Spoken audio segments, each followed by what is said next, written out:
Good afternoon everyone, and welcome along to our video which is going to be in commemoration of the VED commemorations taking place throughout the UK.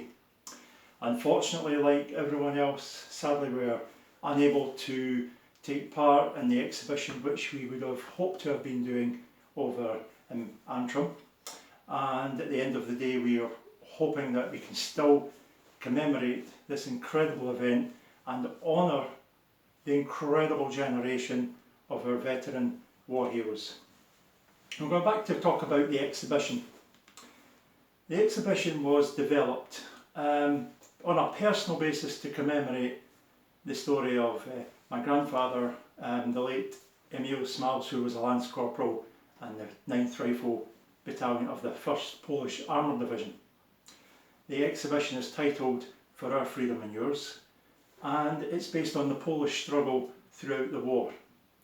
Now, as everyone knows, on September 1st, 1939, Germany invaded Poland. This was a catalyst of the start of a war which would see the world go through a darkness for 6 long years.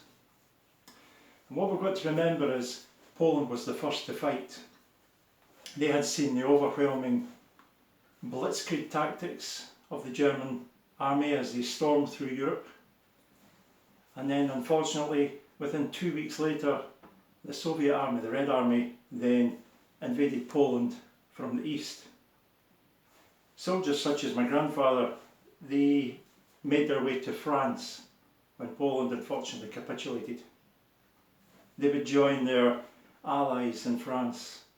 France was a natural ally of Poland. It goes back to the Napoleonic times, where Napoleon Bonaparte gave Poland their independence. And unbelievably, the Poles stood ground in French soil, wearing their second uniform of the war in French uniforms, fighting alongside their allies, again as the blitzkrieg of the mighty Germans stormed through Europe. They held off for great attacks. They were unbelievable. They stood firm. They told France that the Maginot Line would not hold back the Germans, and the French believed we could. And under the command of the esteemed General Stanislav Maciek, they came across to England. They landed in Liverpool. They were given the orders to head north. They arrived in Glasgow. They were taking up camps in Celtic Football Park, Shawfield Greyhound Stadium.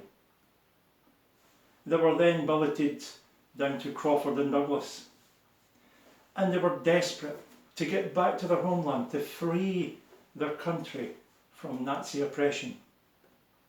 It was an unbelievable time for the Poles. They were feeling the bewilderness of being away from home. They had difficulty in learning to speak the language, the English language. And they would go into Glasgow, they would meet the locals, and as many veterans remembered, they used to always laugh and talk about when the young Glaswegian boys would come up to them and say, "Would you like a ginger?"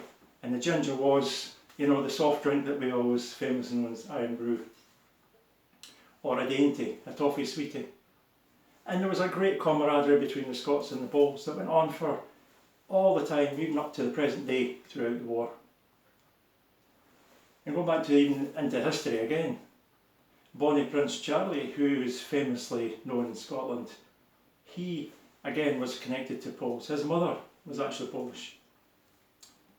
And we go on again to talk about the war. It was a dark time for 6 long years.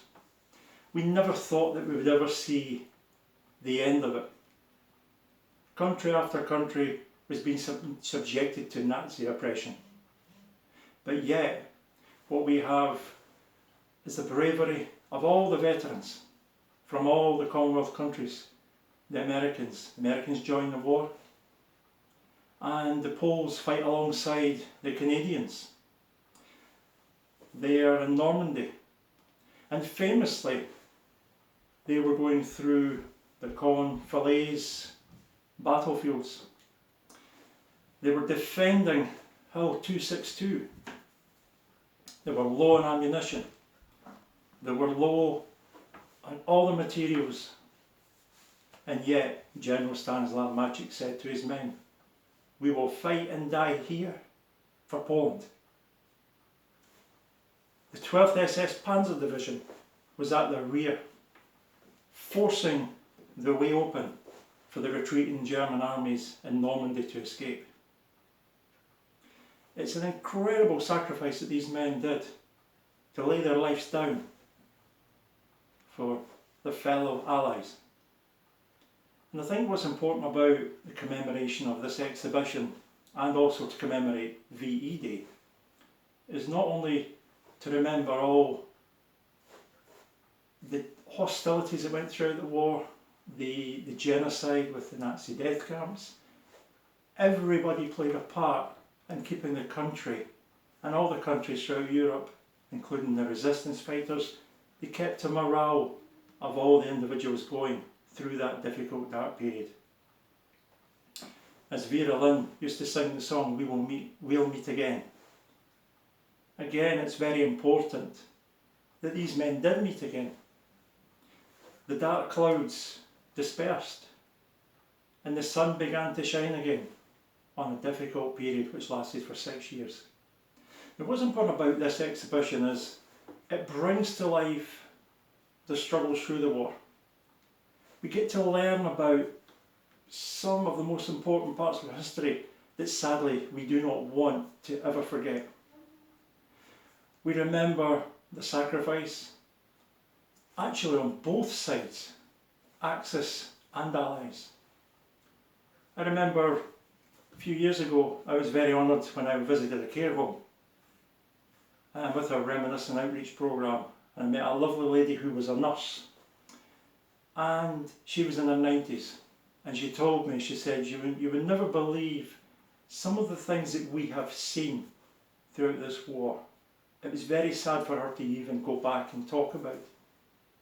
But she spoke about one situation in particular, and that was a young boy. As she said, he was a young boy, he was a teenager, around about 16 years old. He was brought across to England. He was very badly wounded. He had no family here, no friends here. She said what was difficult about it was he was a German soldier. He lay in the bed and he was dying because of his wounds. Then she started to cry, and I thought it was quite emotional to see this. And a lovely lady who was in her 90s. She says, "I will never forget his words as I cradled him in my arms. Mutter, Mutter," German for mother. And I think that really, really sums up the difficult times that we all went through.